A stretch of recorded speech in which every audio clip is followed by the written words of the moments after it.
Malam tadi Opa dengan akak buat banyak ketupat. Macam-macam jenis. Betul kan Ipin? Malam tadi Opa dengan akak buat banyak ketupat. Macam-macam jenis. Betul kan Ipin? 2, 3 selipar.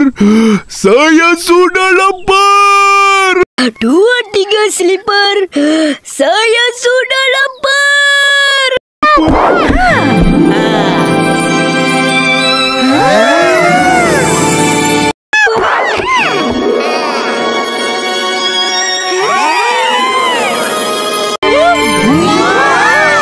Banyaknya ketupat. Saya suka.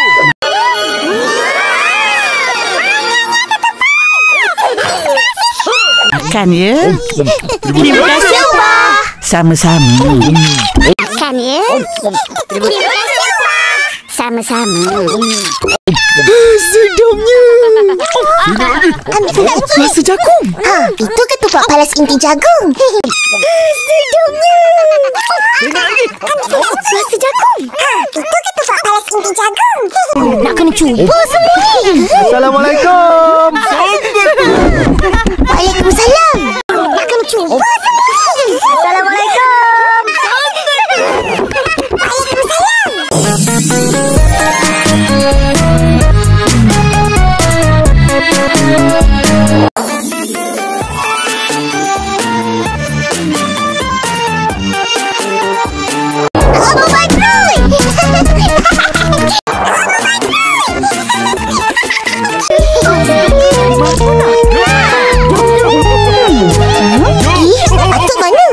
Atuk.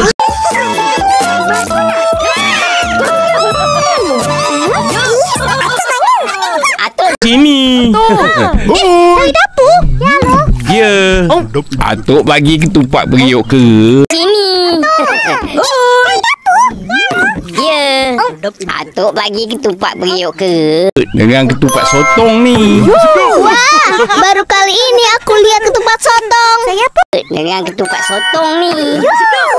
Baru kali ini aku lihat ketupat sotong. Saya pun. Rasalah. Terima kasih. Upin, Ipin, kenapa monyok aja? Rasalah. Terima kasih. Upin, Ipin, kenapa monyok aja? Tak seronok tak ada ketupat nasi. Siapa kata tak ada?